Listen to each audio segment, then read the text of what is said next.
picture this.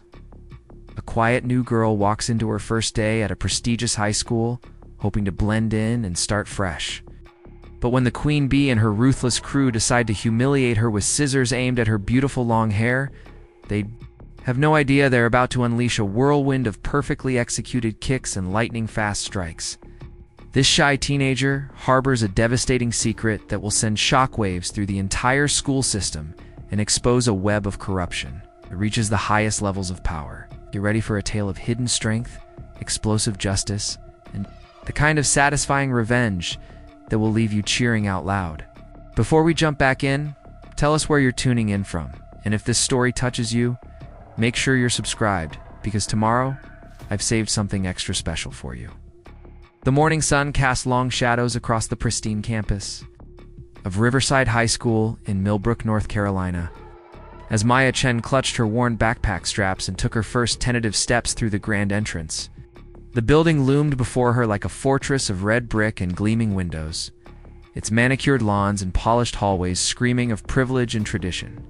Students moved in carefully orchestrated clusters, their designer clothes and confident strides marking invisible territories that Maya couldn't yet decode.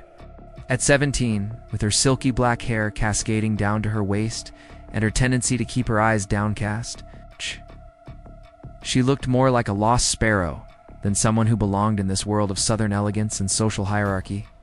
Maya's family had just relocated from Portland, Oregon, after her father received a promotion with his engineering firm that required a transfer to North Carolina.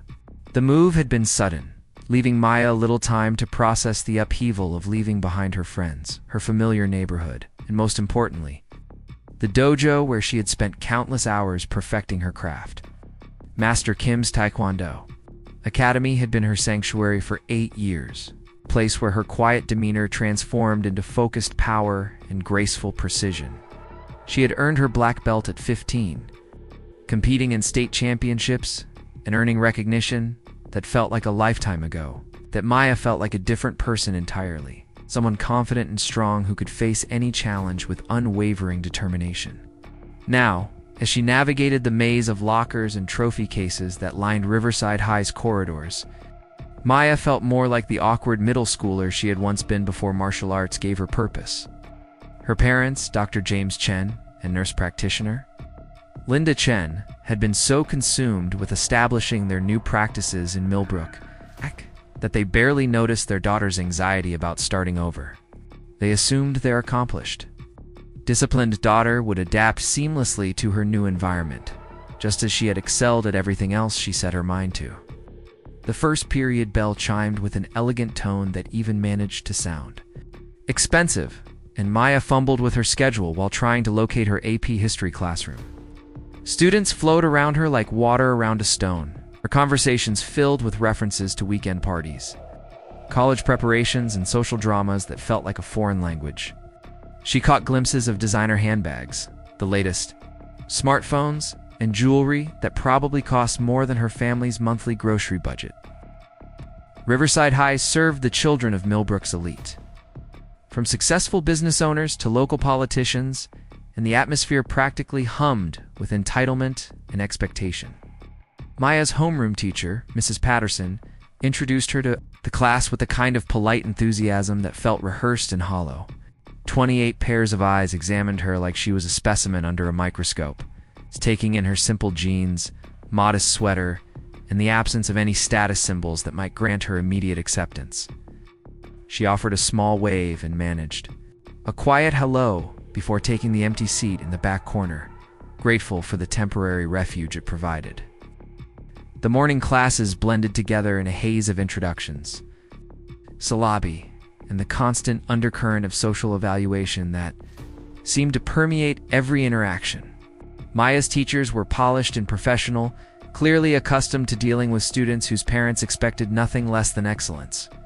Her classmates were equally polished, their questions and comments revealing the kind of worldly awareness that came from privilege and opportunity.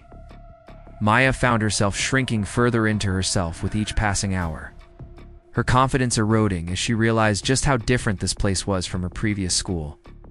By lunchtime, Maya's The stomach was churning with a mixture of hunger and anxiety as she approached the cafeteria. The space was magnificent, with vaulted ceilings, natural light streaming through tall windows, and round tables arranged in perfect symmetry across the polished floor. But as she stepped through the doorway, Maya immediately sensed the invisible boundaries that divided the room into distinct territories. Athletes clustered near the windows, their Letterman jackets and easy laughter marking their domain. Academic achievers occupied the center tables, their conversation punctuated by references to AP courses and college applications. Artists and musicians gathered near the far wall, their creative energy creating a bohemian enclave within the structured environment. And then there was the corner table that commanded attention without trying, where 4 girls sat like royalty holding court over their kingdom. Even from across the room, Maya could sense their power and influence radiating outward like heat from a flame. These weren't just popular girls. They were the architects of Riverside High's social structure, the ones who decided who belonged and who didn't, who was worthy of acceptance and who would be cast aside. Maya purchased her lunch with careful precision, counting out exact change while the cafeteria worker offered a sympathetic smile that suggested she recognized another scholarship student trying to navigate this world of privilege. Balanced carefully in both hands, Maya scanned the room for an empty seat, hoping to find a quiet corner where she could eat in peace and observe this new ecosystem without drawing unwanted attention. She spotted an empty chair at a half-full table near the back, occupied by students who seemed less concerned with social status and more focused on their conversations about weekend plans and upcoming assignments.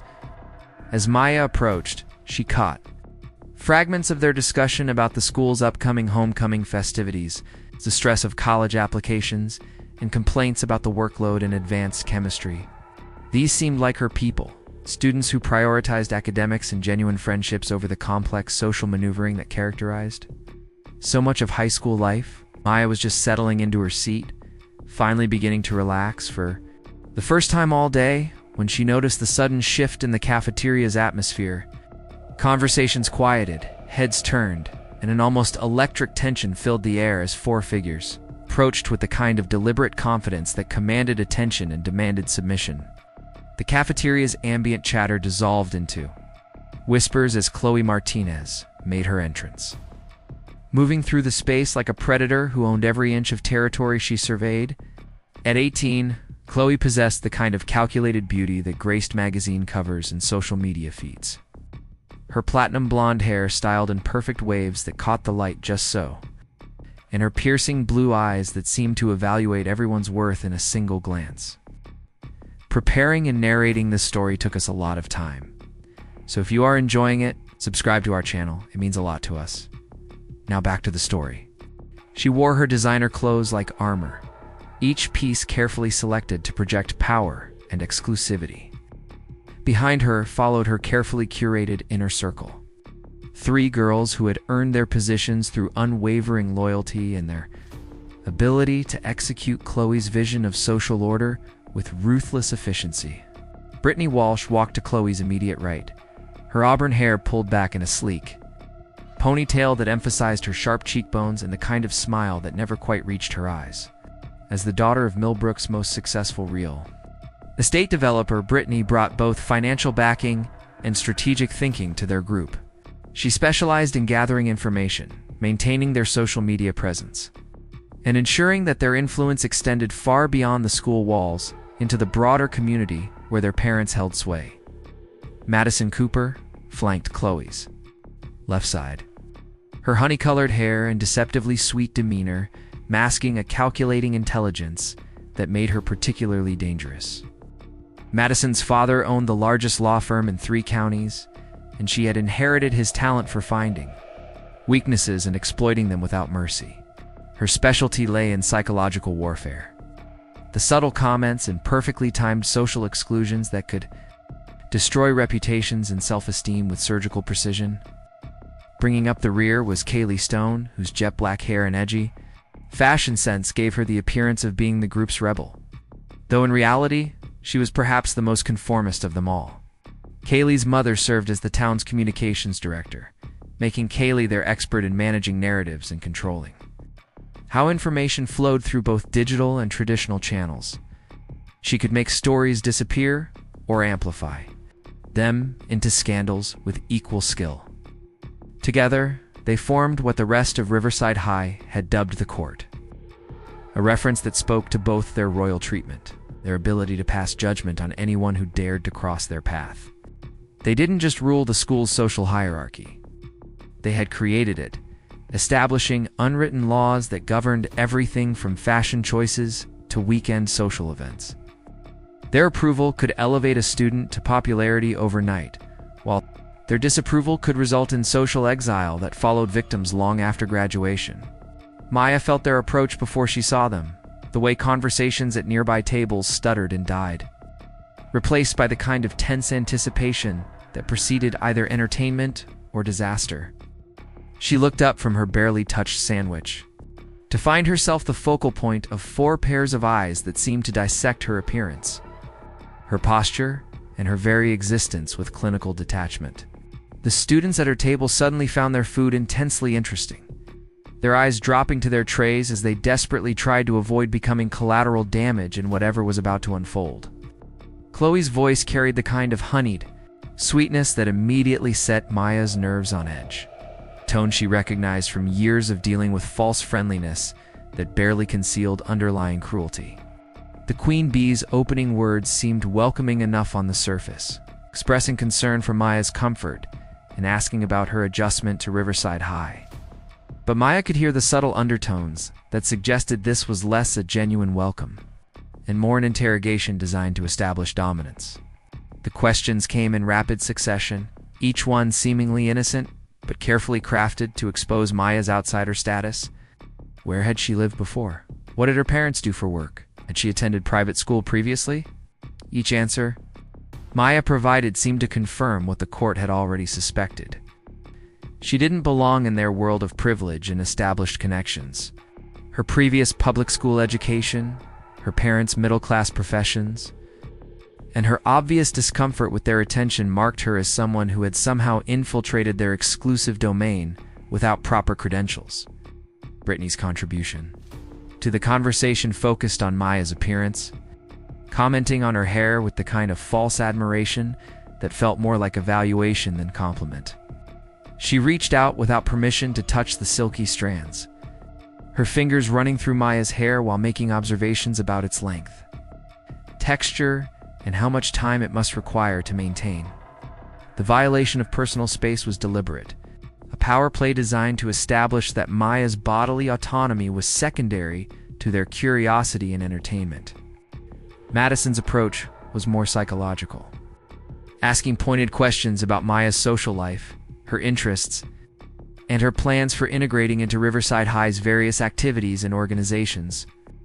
Each question felt like a test, and Maya's quiet responses seemed to confirm their assessment that she lacked the confidence and social skills necessary to navigate their world successfully.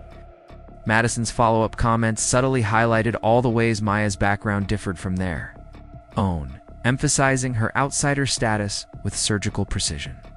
Kaylee's role seemed to involve documentation, her phone appearing in her hands as if by magic as she began taking candid photos of Maya, claiming she wanted to help introduce the new student to their social media followers. The request seemed friendly enough, but Maya noticed how Kaylee angled the camera to capture her most awkward moments.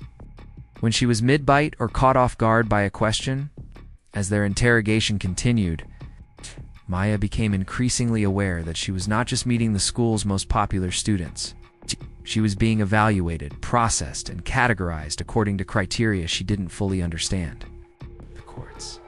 Questions revealed an intricate knowledge of Millbrook's social landscape, from which neighborhoods carried the most prestige to which families wielded the most influence. Maya's answers consistently placed her outside their established circles, marking her as someone who had arrived without proper introduction or social sponsorship. The conversation took a darker turn when Chloe began sharing unsolicited advice about fitting in at Riverside High, her recommendations carrying the weight of ultimatums disguised as helpful suggestions. She critiqued Maya's clothing choices, suggesting specific brands and stores that were considered acceptable among their peer group. She commented on Maya's hairstyle, questioning whether such an elaborate length was practical for someone trying to make a good impression. Her tone remained superficially supportive throughout, but Maya could hear the underlying message: conform to their standards or face the consequences. Brittany chimed in with stories about previous new students who had struggled to adapt to Riverside High's unique culture, tales that seemed designed to illustrate the fate awaiting those who failed too properly. Integrate into the established social order, Madison added her own observations about the importance of making the right first impression, emphasizing how quickly reputations were formed and how difficult they were to change once established. Throughout this encounter, Maya remained largely silent, her responses minimal, and her body language increasingly defensive. She recognized the dynamic at play, having witnessed similar power structures at her previous school, though never with quite this level of sophistication and cruelty. Her instincts told her to excuse herself and retreat, to find safety in anonymity rather than risk escalating this confrontation. But something in their tone, in the way they discussed her, as if she were an object rather than a person, began to awaken a familiar fire that she had worked hard to keep buried since arriving in Millbrook. The encounter was building toward something. Maya could sense it in the way their questions became more personal, their observations more pointed, and their suggestions more demanding. The court wasn't just establishing dominance, they were setting the stage for something more dramatic, something that would cement Maya's place in their hierarchy, while providing entertainment for their followers and confirmation of their own power. The days following Maya's initial encounter with the court settled into a predictable rhythm of psychological warfare that felt both subtle and relentless. Chloe and her crew had apparently decided that Maya represented some sort of fascinating project, a rough stone that required their particular brand of shaping and molding to become acceptable within Riverside High's carefully maintained ecosystem. What they presented as friendship felt more like ownership, with each interaction designed to reinforce Maya's dependence on their approval while simultaneously highlighting her inadequacies. Maya's mornings began with text messages from Brittany, ostensibly friendly check-ins that asked about her outfit choices for the day and offered unsolicited suggestions for improvement.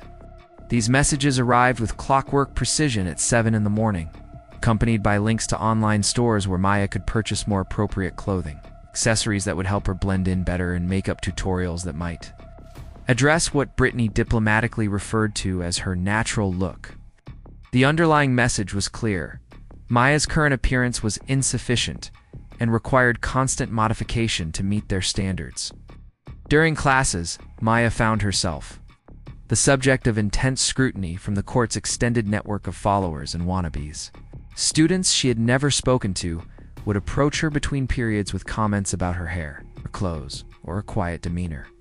Each observation delivered with the kind of false concern that made Maya's skin crawl. They would mention, almost casually, that Chloe had been discussing Maya's adjustment process, sharing insights about how challenging it must be to transition from public school to Riverside High's more demanding social environment. Madison's contributions to Maya's daily experience took the form of educational interventions, as she called them. She would corner Maya in hallways or empty classrooms to share detailed explanations of Riverside High's unwritten rules, the subtle social protocols that governed everything from where students sat in the cafeteria to which bathroom stalls were considered acceptable for use. These lessons came packaged as helpful guidance. But Maya could hear the underlying threat in Madison's tone: violate these rules and face the consequences. The psychological pressure intensified during lunch periods when the court would descend upon Maya's chosen table like a perfectly coordinated storm system. They had developed a routine of relocating her to different seats, claiming they wanted to help her meet new people and expand her social circle. In reality, these forced relocations served to demonstrate their control over Maya's movements while preventing her from developing meaningful connections with other students who might offer genuine friendship or support. Kaylee's role in this campaign involved constant documentation, her phone camera capturing Maya's every awkward moment, uncertain expression, and failed attempt at conversation. She had created what she called a transformation journey on social media, posting carefully, curated images and videos that ostensibly showed Maya's integration into Riverside High's community. The posts attracted hundreds of likes and comments from students who praised the court's generosity in taking Maya under their wing, while simultaneously reinforcing the narrative that Maya was a charity project requiring their intervention. Maya's attempts to establish independence or resist their influence were met with swift and subtle retaliation when she chose to eat lunch alone one day.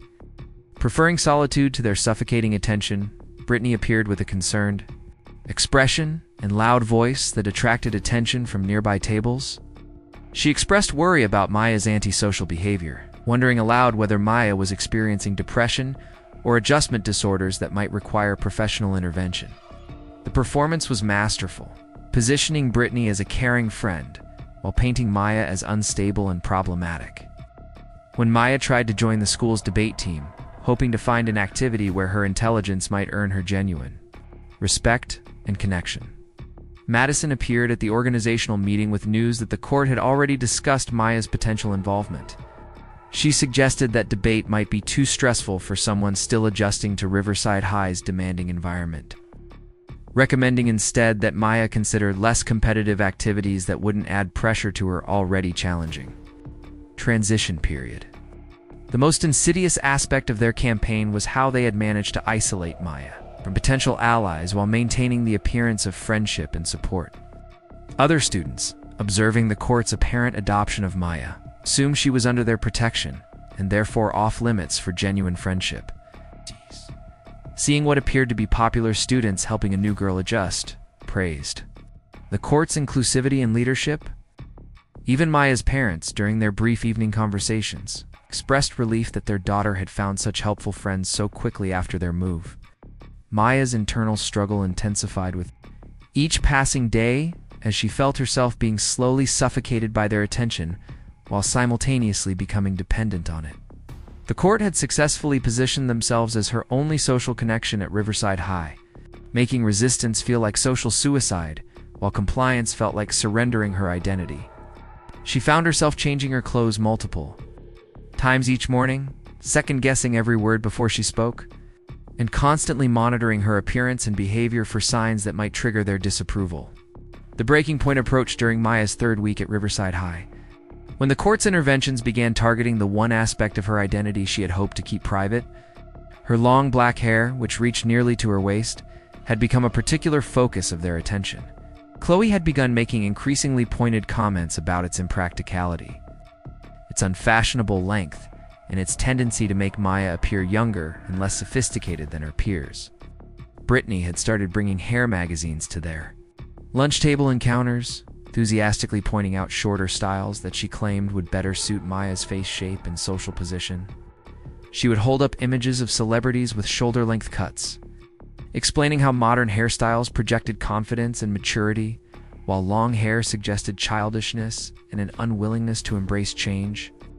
Madison's approach involved psychological pressure disguised as academic concern.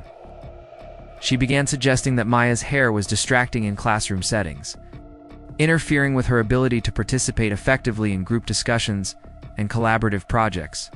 She shared stories about successful students who had learned to prioritize practical considerations over personal preferences, positioning hair length as a choice between academic success and vanity. Kaylee's documentation campaign shifted focus to capture Maya's hair from multiple angles, creating what she called a before and after portfolio that would showcase Maya's eventual transformation. She had begun polling their social media followers about preferred hairstyles for Maya, turning her appearance into a democratic process where strangers could vote on her physical transformation. The pressure had become suffocating, but Maya continued to resist their suggestions about her hair with quiet determination. Her long hair connected her to her childhood, to her mother's gentle brushing sessions, and to her grandmother's stories about strength and beauty being intertwined like strands in a braid. It represented one of the few aspects of her identity that remained unchanged by their move to Millbrook. One connection to the person she had been before the court decided to remake her in their image, but Maya could sense that their patience was wearing thin, that her continued resistance to their hair-related suggestions was being interpreted as defiance rather than personal preference. The smiles were becoming more forced, the helpful tone more strained, and the underlying threats more apparent. Something was building toward a confrontation that would force Maya to choose between submission and something far more dangerous than social exclusion. The court had grown tired of subtle persuasion and gentle manipulation. Maya could feel their frustration radiating beneath the surface of their continued friendliness, and she knew that their next move would be designed to remove her choice from the equation entirely. They had decided that Maya's transformation required more direct intervention, and her hair had become the symbol of her stubborn refusal to embrace their vision of who she should become. The tension that had been building for weeks finally reached its crescendo on a crisp Thursday morning when Maya arrived at school to find an unusual buzz of anticipation rippling through the hallways. Students clustered in small groups, their voices carrying an excitement that felt different from the typical pre-weekend energy or test anxiety that usually characterized Thursday atmospheres. Phone screens glowed as students shared messages and images, their expressions ranging from curious to gleeful to concerned. Depending on their position within Riverside High's complex social hierarchy, Maya sensed the shift immediately as she walked through the main entrance, noticing how conversations paused when she passed and resumed in whispers once she moved beyond hearing range. The familiar weight of observation pressed down on her shoulders, but today it felt more intense, more purposeful than the casual scrutiny she had grown accustomed to since her arrival at Riverside High. Students who typically ignored her existence now tracked her movements with obvious interest, their eyes following her progress down the hallway, like spectators waiting for a performance to begin. Her first period English class proceeded normally enough, though Maya caught her teacher, Mrs. Henderson, glancing at her with what seemed like sympathy mixed with concern when the bell rang and students began filing out for their next classes. Mrs. Henderson called Maya's name with unusual gentleness, asking her to stay behind for a moment. The older woman's expression carried the kind of careful neutrality that teachers adopted when they suspected trouble but couldn't yet prove it. Mrs. Henderson's words were carefully chosen, expressing general concern about Maya's adjustment to Riverside High and offering support if she ever needed someone to talk to about any challenges she might be facing. The conversation felt like a warning wrapped in kindness, as if Mrs. Henderson had heard rumors or received information that suggested Maya might soon need adult intervention. When Maya assured her that everything was fine, Mrs. Henderson's expression suggested she didn't entirely believe it, but she couldn't push further without concrete evidence of a problem. The warning became clearer during Maya's second period chemistry class, when Emma Rodriguez, a quiet sophomore who edited the school newspaper, slipped her a hastily scribbled note while their teacher was writing equations on the whiteboard. Emma's handwriting was barely legible in her apparent haste, but the message was clear enough. They're planning something for lunch. Be careful. The note included no signature and no additional details, but Emma's worried glance toward Maya, before quickly looking away, suggested she knew more than she was willing to commit to paper. Maya's stomach churned as she tried to focus on chemical reactions and molecular structures, while her mind raced through possible scenarios. The court's campaign of psychological pressure had been escalating steadily, their suggestions becoming more insistent and their patience wearing increasingly thin. Maya's continued resistance to their makeover attempts, particularly regarding her hair, had clearly frustrated them beyond their usual tolerance for defiance. She had seen glimpses of their anger beneath the surface of their manufactured friendliness. Moments when their masks slipped and revealed the cold calculation that drove their actions. The morning classes dragged by with agonizing slowness as Maya's anxiety built toward the lunch period that now felt like an appointment with destiny, rather than a simple meal break.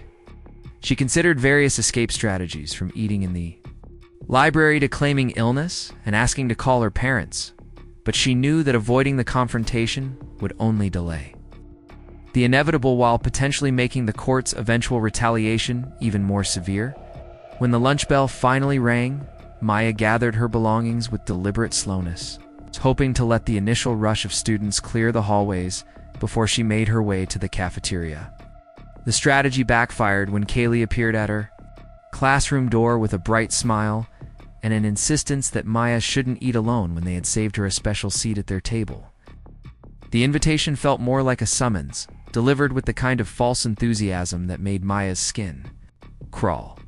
The walk to the cafeteria felt like a condemned prisoner's final march, with Kaylee maintaining a steady stream of cheerful chatter about exciting plans for the lunch period and how much the court had been looking forward to spending quality time with Maya. Other students they passed in the hallways seemed to part before them like water, creating clear pathways while their eyes tracked Maya's progress with the kind of morbid fascination it's usually reserved for traffic accidents or natural disasters. The cafeteria atmosphere was electric with anticipation when Maya entered, conversations humming with barely contained excitement as students pretended to focus on their meals while actually watching for the drama everyone seemed to know was coming. The court's table had been positioned strategically in the center of the room, ensuring maximum visibility for whatever performance they had planned. Chloe sat like a queen holding court, her posture radiating confidence and control, while her eyes sparkled with the kind of predatory anticipation that made Maya's blood run cold. Brittany and Madison flanked Chloe on either side, their expressions matching their leader's mixture of excitement and calculated cruelty. They had arranged an empty chair directly across from Chloe, positioning Maya as the focal point of their triangle while ensuring she would be facing the majority of the cafeteria's occupied tables. The setup felt deliberately theatrical, designed to maximize both Maya's discomfort and the audience's entertainment value. Maya took her assigned seat with growing dread, her lunch tray feeling like a prop in whatever drama the court had choreographed for this moment.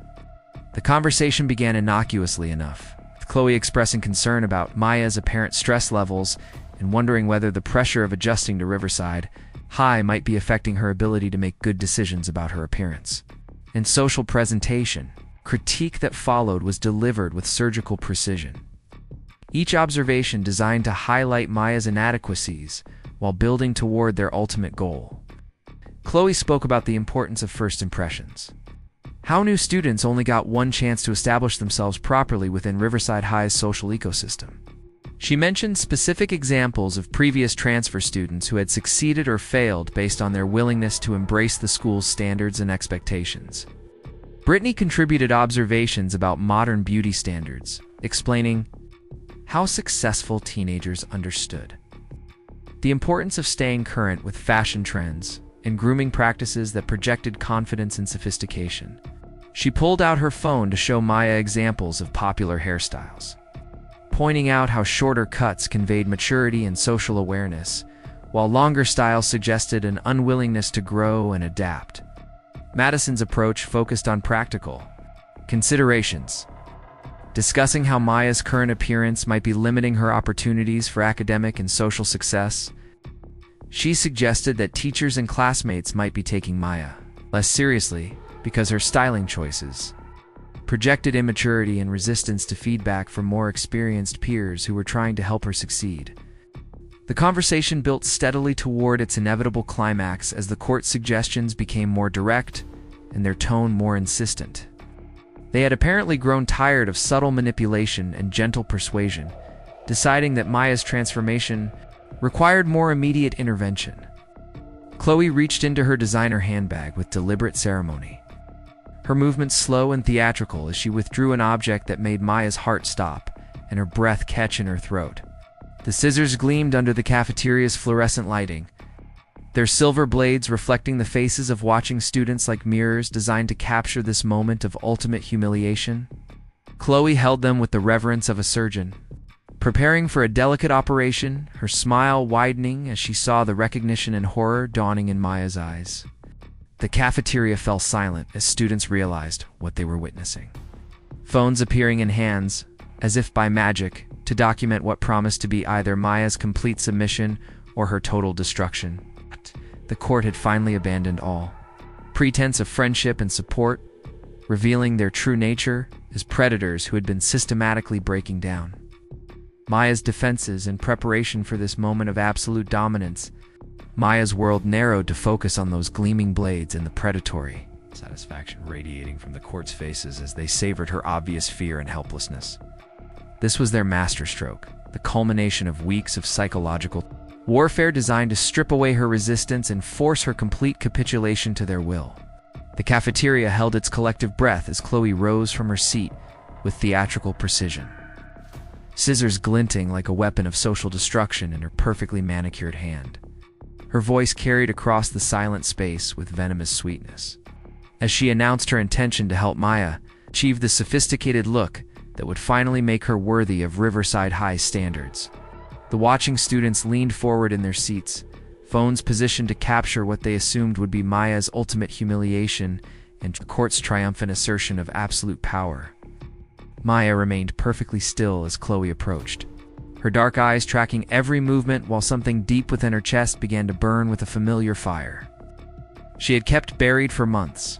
The scissors came closer, Chloe's fingers already reaching for Maya's long black hair with proprietary confidence, when time seemed to slow and Maya's muscle memory awakened from its forced slumber.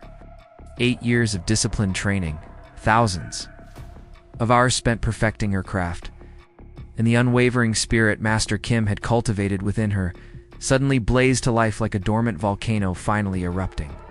As Chloe's hand touched her hair and the scissors moved toward their target, Maya exploded into motion with lightning speed that left the entire cafeteria gasping in shock.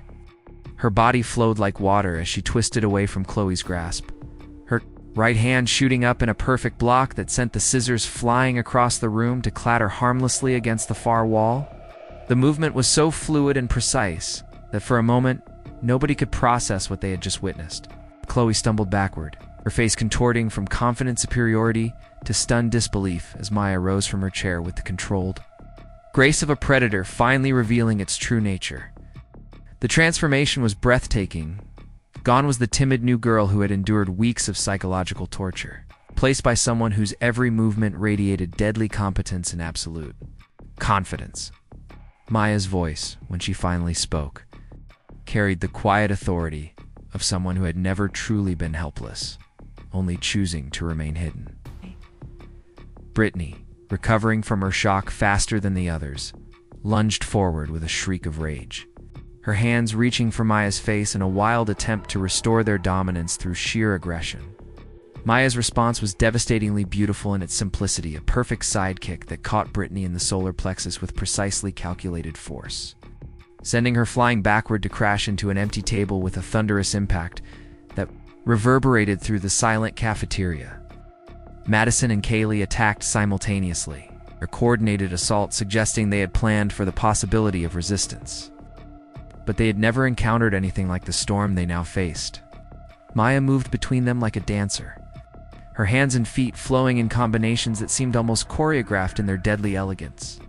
A spinning heel kick caught Madison in the ribs, lifting her off her feet and sending her sliding across the polished floor, while a perfectly timed palm strike to Kaylee's shoulder dropped her to her knees, clutching her arm and gasping in pain.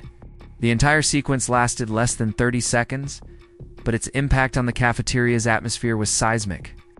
For girls who had terrorized Riverside High with impunity now lay scattered across the floor, groaning and struggling to comprehend how their carefully planned moment of triumph had transformed into their complete and utter defeat. Maya stood in the center of the chaos, her breathing steady and her posture relaxed, as if taking down 4 attackers was no more challenging than solving an algebra equation. The silence that followed was profound and absolute, broken only by the sound of Chloe's whimpering as she struggled to sit up, her designer clothes wrinkled and her perfect hair disheveled. Maya's voice cut through the quiet like a blade, her words carrying the weight of someone who had finally shed all pretense and revealed her true strength. She spoke about respect, about the difference between kindness and weakness, and about the consequences that awaited anyone who mistook her gentle nature for helplessness. Students throughout the cafeteria sat transfixed, their phones capturing every word as Maya addressed not just the court, but the entire school system that had allowed their reign of terror to continue unchecked. She spoke about the other victims, the students who had suffered in silence while teachers and administrators looked the other way, protecting the children of influential parents rather than standing up for what was right. Emma Rodriguez emerged from the crowd, her phone in hand and her voice shaking with excitement as she announced that she had recorded everything. The footage would be uploaded to the school newspaper's website within minutes, ensuring that Maya's Moment of justice would reach far beyond Riverside High's walls. Other students began sharing their own recordings, creating a viral storm that would carry this story across social media platforms and into living rooms throughout Millbrook. As school security finally arrived, followed closely by Principal Harrison and several teachers, Maya remained calm and composed, while chaos swirled around her. The court's parents would demand investigations and threaten lawsuits, but the evidence was overwhelming in public. Maya had defended herself against an unprovoked attack, and the entire student body had witnessed the court's attempt to assault her with scissors. Maya Chen, the quiet transfer student from Oregon, had revealed herself to be something far more powerful than anyone had imagined. She was a black belt who had chosen mercy over violence, patience over retaliation, until her attackers had finally pushed her beyond the point where such restraint was possible. Her explosive demonstration of skill had not only protected her from immediate harm, but it also shattered the court's reputation and exposed the toxic culture they had created at Riverside High. The transformation was complete. But this was only the beginning of a much larger story that would reshape everything. About how power operated within Millbrook's most prestigious institution. Up next, you've got two more standout stories right on your screen. If this one hit the mark, you won't want to pass these up. Just click and check them out.